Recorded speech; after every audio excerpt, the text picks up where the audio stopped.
大家好，我係 Natasha。今日嘅影片，我哋一齊嚟認識一下 Lace Gabrieli 嘅勵志故事。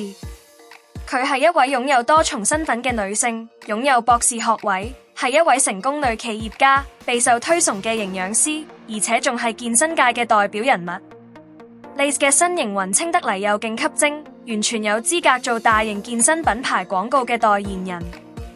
Lace 得到人哋認同，係因為佢創立咗一套獨家方法，結合咗營養指導、策略性訓練同補充劑，一齊幫助大家改善體態。結果點？真實改變咗好多人嘅生活，唔論係想減肥、增肌，定係追求一個健康啲嘅生活方式。佢個身形真係令人佩服，特別係佢個腹肌，勁明顯，靠嘅唔止係飲食，仲有長期堅持運動。每次佢喺沙灘或者泳池着比堅尼打卡，嗰啲腹線都吸引咗唔少眼球。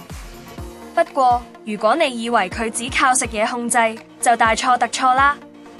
Lace 嘅 followers 都知，運動已經係佢每日嘅習慣，無論係傳統健身室、戶外，又或者出 trip 期間，佢都會揾時間操一操。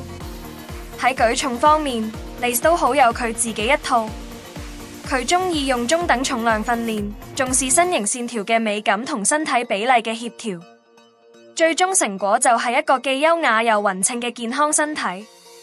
講到體態轉變， Lace 經歷咗一段好勁嘅轉變過程，由原本大約44萬港元體重約57公斤兼體脂肪19%，去到而家接近52萬港元體重約67公斤，但體脂只有11%。呢個成果真係令人敬佩，尤其係因為佢一直用專業、有規劃嘅方式慢慢達到呢個目標。Lace 主理嘅 Nutri-Sport 計劃就係想幫助更多人改善營養同提升生活質素。佢 Instagram 而家已經超過大約94,000港元，即120萬粉絲。佢經常會分享實用營養貼士、健康食譜、拆解食物迷思同